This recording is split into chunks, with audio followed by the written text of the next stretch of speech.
Good morning, this is James Dean Bradfield from She Preachers. Hope you're enjoying your OJ and your chicken.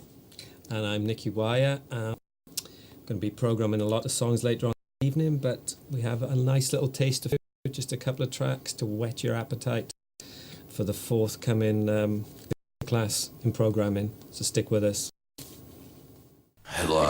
Hello, it's Nicky Wire from Manic Street Preachers. First up, we'd like to choose Bring On the Dancing Horses by Echo and the Bunnymen.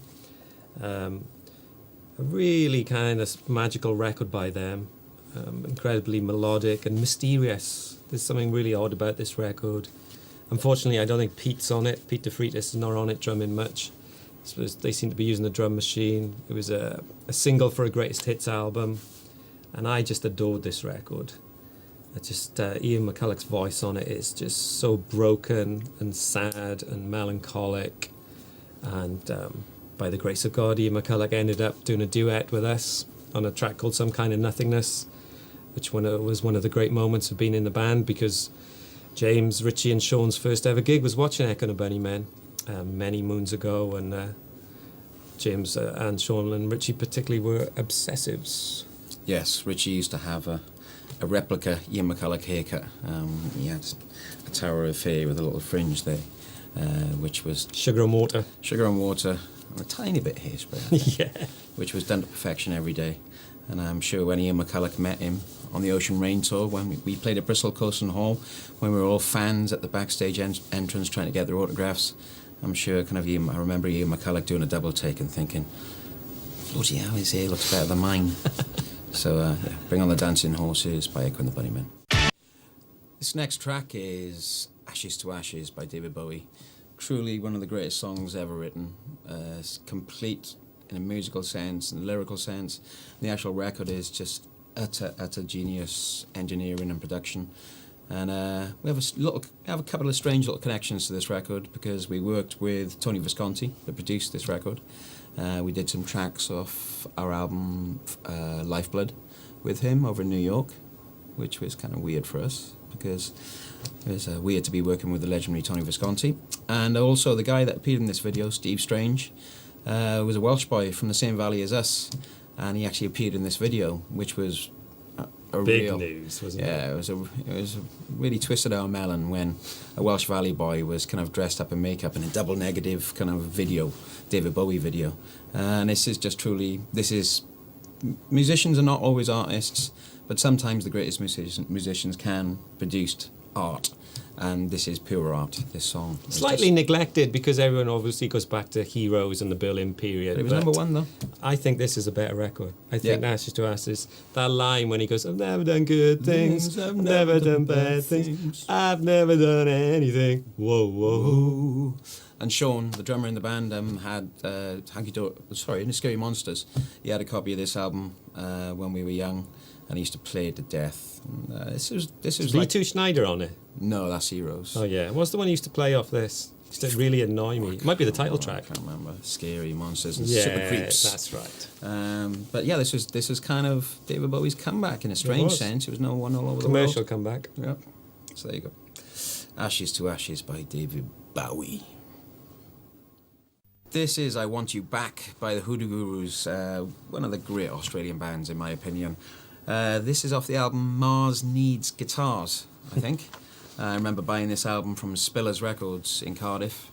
Spillers Records is reportedly the oldest record shop in the world. And I bought this album because John Peel, who was a legendary kind of DJ back in Britain who championed unknown music all from around the world, he used to play this song to death. I Want You Back was a massive favourite of his, which was strange because he didn't usually go for kind of traditional catchy songs, but he used to play a commercial pop record. Yeah, really. It's a really commercial song.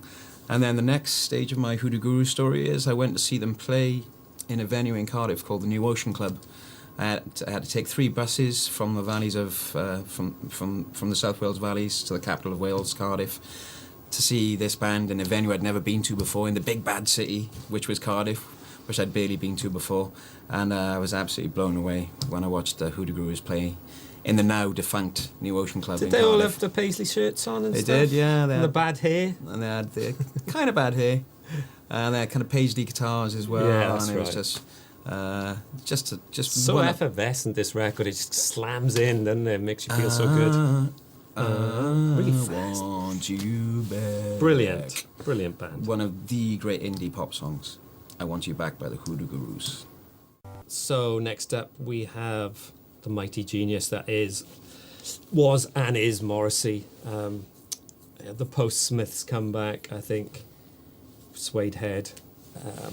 Really, truly remarkable record. I mean, to come from being in one of the greatest bands of all time, with all the acrimonious split, and losing your main writing partner with Johnny Marr, with that unique relationship, and then to kind of conceive this slinky, modern-sounding record with Vinnie Riley playing the most beautiful guitars on it, and this lovely video in the frozen tundra of America somewhere, and just looking very humane on it, and the vocal just glides across it, that beautiful piano.